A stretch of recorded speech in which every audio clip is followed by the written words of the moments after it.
नमस्कार। एक बार फिर से स्वागत है आपका न्यूज इन मिरर में और मैं हूं आपके साथ निशात्री। रियासी पुलिस ने एक ब्लाइंड मर्डर केस को सॉल्व कर लिया है और गुमशुदगी की जो रिपोर्ट लिखाई गई थी वही पुलिस के लिए एक बड़ा सबूत जो थी वो बनकर सामने आई। और आपको बता दें कि ये ब्लाइंड मर्डर जो था वो किसी और ने नहीं, उसी पिता की जिसकी रिपोर्ट लिखाई गई थी गुमशुदगी की, उसी के बेटे द्वारा और उसके कुछ साथियों द्वारा मिलकर ये कत्ल को अंजाम दिया गया था और शव को बड़े ही अच्छे तरीके से ठिकाने जो था वो लगाया गया था। इस बात को अब 3 महीने हो चुका है और पुलिस की टीम्स और एफएसएल डिपार्टमेंट की जो टीम्स थी उन्होंने भरपूर इस पूरे मर्डर केस में कोशिश की, मशक्कत की कि आरोपी को जल्द से जल्द गिरफ्तार किया जाए। आखिर ये पता चला जाए कि जो व्यक्ति गुमशुदा हुए हैं उनकी ना तो कोई खबर है और परिवार के ही लोग जो थे, यानी उनका ही बेटा जो था वो ये रिपोर्ट लिखाने पुलिस स्टेशन भी गया था। और पुलिस ने पूरे जो क्लूज होते हैं, चाहे वो इलेक्ट्रॉनिक तरीके से हो, फोन कॉल्स हो या फिर कुछ और प्रूफ्स हो, पूरी मदद से जो है आखिरकार आरोपी को गिरफ्तार कर लिया गया और आरोपी जो था उसी का बेटा निकला। आपको पूरी घटना ये बता दूं कि पुलिस ने 3 महीने के बाद शव भी बरामद कर लिया गया है और शव कहीं आसपास ही कहीं पर जो था वो खुदाई में दबाया गया था ताकि कोई भी सबूत जो है पुलिस तक ना पहुंचे। लेकिन पुलिस ने बड़ी ही चतुराई से बहुत ही क्लूज ढूंढकर इस पूरे मामले को सॉल्व किया है। आपको बता दें कि ये घटना काफी अजीबोगरीब है और आपको बताते हुए भी काफी ज्यादा हम शॉक्ड हैं कि एक बेटा ही ऐसा कैसे कर सकता है और मारने के बाद खुद ही जाके मिसिंग रिपोर्ट जो लिखाई है, ये काफी ज्यादा चतुराई का काम जो था उस बेटे द्वारा किया गया था। आपको बता दूं कि उस बेटे ने अपने साथियों के साथ मिलकर अपने ही सगे पिता की हत्या की और उसके शव को ठिकाने लगाया ताकि कानून के शिकंजे से वो दूर रह सके। और आपको बता दूं कि इसने पूरी ये कहानी रची थी कि उसके पिता लापता हो गए हैं।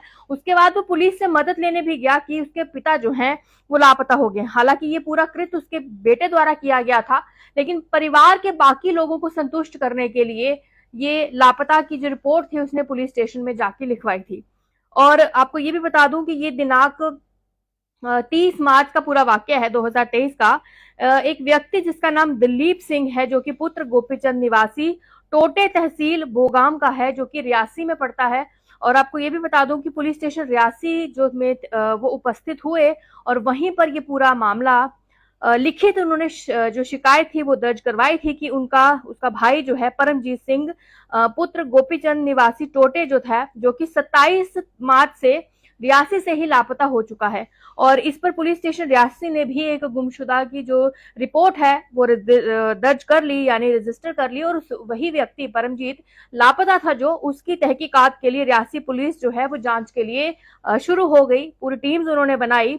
पूछताछ के दौरान जो भी लोगों के सबूत रहते हैं, यानी जिस तरीके से पर्सन टू पर्सन जो वेरिफिकेशन वो करते हैं वो भी की गई और कुछ टेक्निकल जो हेल्प है वो भी रियासी पुलिस ने ली। और पुलिस ने कुछ संदिग्ध लोगों को हिरासत में लिया और जब संदिग्धों को हिरासत में लिया, पूछताछ की गई, अलग अलग तरीके से जब उनसे पूछताछ की गई तो ये पाया गया कि वही व्यक्ति जिसका नाम परमजीत सिंह था, जो कि पिता थे उनकी हत्या करके उनके ही असली बेटे और उनके असली बेटे के जो कुछ साथी थे उन्होंने ये मिलकर षड्यंत्र रचा था। अब पुलिस ने इस पर केस जो है एफआईआर 133 2023 यूएस 302 368 342 109 और 34 आईपीसी के तहत पीएस रियासी में जो है पूरा मामला भी दर्ज किया है। हत्या में शामिल जो आरोपी थे उनका भी पता लगाने के लिए पुलिस स्टेशन के जो विभिन्न टीमें हैं, यानी जो पूरी टीम्स उन्होंने बनाई है वो अलग अलग ठिकानों पर इस समय पहुंच रही हैं, अलग अलग स्थानों पर छापेमारी भी कर रही हैं। वहीं पर पीए रियासी पुलिस ने भी टीमों में बताया है कि जो व्यक्ति गिरफ्तार किए गए हैं उनमें से नाम है सुनील चंद्र पुत्र संसार चंद्र निवासी चोरकोटे तहसील भोगाम रियासी, विकास ठाकुर पुत्र लेफ्टिनेंट परमजीत सिंह निवासी टोटे तहसील भोगाम, विपिन कुमार पुत्र रतन लाल जो कि जाति से भगत बताए जा रहे हैं, निवासी कोटली मनोत्रिया जो जगह है। जांच और पूछताछ के दौरान जितने भी ये आरोपी हैं जिनका नाम सुनील चंद्र, विकास ठाकुर पुत्र, लेफ्टिनेंट परमजीत सिंह टोटे है, विपिन कुमार है और जो भी अन्य साथी हैं उन पर पूरी तरीके से ये देखा गया है कि उन्होंने सामान्य और आपराधिक इरादे से 27 मार्च को परमजीत सिंह की हत्या की थी और शव को बड़ी ही चतुराई के साथ सैरला भागा इलाके के पास दफन कर दिया था। आरोपी व्यक्ति का जब ये पूरा कबूलनामा हुआ, उस सब के बाद एसएचओ रियासी और एफएसएल के जितने भी विशेषज्ञ हैं, उनके नेतृत्व में पीएस रियासी ने एक टीम जो थी वो कार्य की और वहीं पर मजिस्ट्रेट की उपस्थिति में जहां पर परमजीत को दफन किया गया था, उस स्थल पर पहुंची। आरोपी व्यक्ति द्वारा दिखाए गए एरिया जहां पर उनको दफन किया गया था, उस क्षेत्र में पहुंची और खुदाई वहां पर शुरू कर दी। जब वहां पे खुदाई शुरू की तो उस मौके पर, उस घटना स्थल पर मृत का शत विशत हालत में जो शव है उसको बरामद किया। आप समझ सकते हैं कि 3 महीने से एक शव को दफन किया था। अब जो उसकी हालत थी, महज कंकाल जो था वो कुछ बचा था और उसको जो है वहां से निकाला गया और अब सभी कानूनी जो तहत है, जो जितनी भी औपचारिकताएं हैं, उनको पूरा किया जा रहा है ताकि ये पता लगाया जाए कि आखिर ये हत्या के पीछे बड़ी वजह जो थी वो क्या थी। आपको बताते चलें कि इसके बाद पोस्टमार्टम के लिए और जितने भी विशेषज्ञ हैं, उन्होंने पूरी चिकित्सा राय जो है जीएमसी जम्मू भेज दिया है।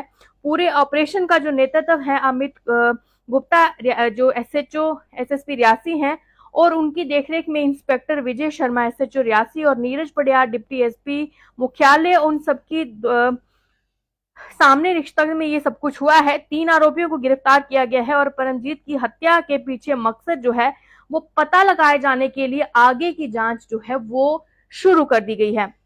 आपको बता दें कि मामले में और गिरफ्तारियों से इनकार नहीं किया जा सकता कि ये महज 3 लोग जो थे इस मर्डर में शामिल थे।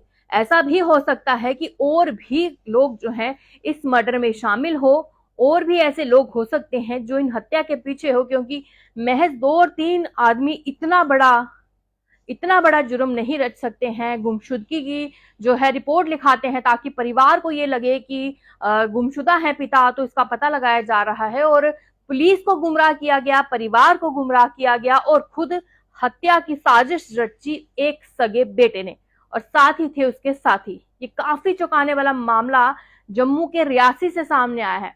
बड़े बड़े जुर्म जो है अब जम्मू में हो रहे हैं। आपको बताते चले कि इस पूरे बर्बर जो कत्ल किया गया है, इस पर अब मामले दर्ज हो चुके हैं और ऐसे जो अपराधी हैं इनको समाज में रहने का कोई हक नहीं है। समाज पर काले धब्बे हैं। उस पिता की परवरिश पर ये गाली थी जो इस बेटे ने किया। बहुत अफसोस की बात है।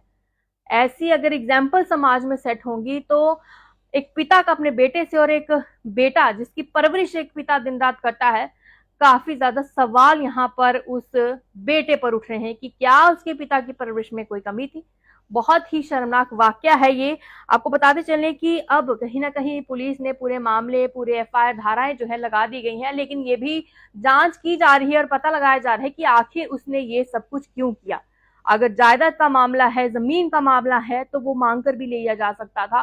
कत्ल करने की जरूरत नहीं थी। ये घिनौना अपराध है और इस अपराध की सजा उसे मिलनी चाहिए। ये काफी अफसोसजनक बात समय जम्मू कश्मीर से सामने आई है। खैर, अपने विचार आप जरूर रखिएगा और हम यही प्रार्थना करते हैं कि परमजीत की आत्मा को शांति मिले। नमस्कार।